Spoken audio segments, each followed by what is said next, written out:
వీళ్ళందరూ కలిసి పిలిపిస్తే కార్యక్రమం జరుగుతుంది. నాకు వచ్చిన ఆలోచన కూడా కాదు. నాకు అబద్ధాలు ఆడను అనగానే చెప్పినా కదా, నేను బాగా తక్కువ ఆడతా ఉంటాను. ఈ ఆలోచన షేక్ హుసేన్ గారు నాతో అన్నారు. అన్నాక వీళ్ళందరినీ కలపటంలో నా పాత్ర ఉంది.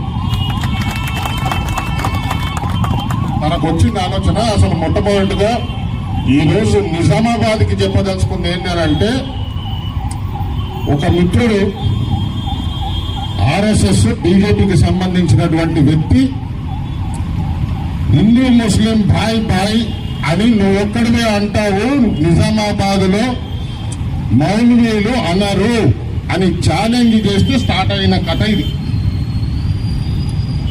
అయిన తర్వాత నేను మా మౌలవీలు నాకున్నటువంటి పరిచయాలు, నాకు మా నాన్నగారు వచ్చినటువంటి పరిచయాలు అవి.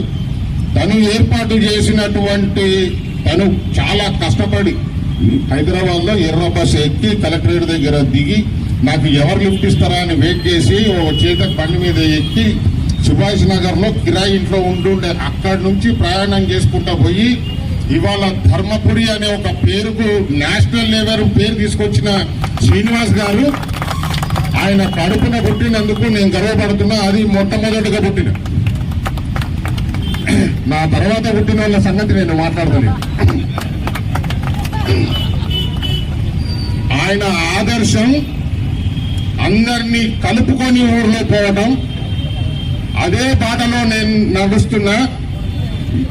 చాలా సార్లు చాలా ఇంటర్వ్యూలో ధర్మపురి శ్రీనివాస్ గారి వారసుడు ఎవరు అని అడిగారు. ధర్మపురి శ్రీనివాస్ గారి వారసుడు సంజయో మరొకరు అనేది కాదు. ధర్మపురి శ్రీనివాస్ గారి అడుగు జాడల్లో నడుస్తున్న ప్రతి నిజామాబాద్ పౌరుడు, నిజామాబాద్ వీళ్ళందరూ ధర్మపురి శ్రీనివాస్ వారసులే. ఇక ఈ రోజు మనం చేపట్టినటువంటి ఈ కార్యక్రమం చాలా గొప్పది. వీళ్ళందరూ ఈరోజు ఇవాళ హిందువులు, సిక్కులు, ముస్లింస్ అందరూ కూడా క్రిస్టియన్ అందరూ ఒక స్టేజ్ మీదకి వచ్చి మేమందరం ఒకటే అని మీరు ఇంత ఎండలో కూడా నిల్చొని ఈ ర్యాలీని విజయవంతం చేయడానికి వచ్చిన ప్రతి ఒక్కరికి పేరు ధన్యవాదాలు తెలియజేసుకుంటూ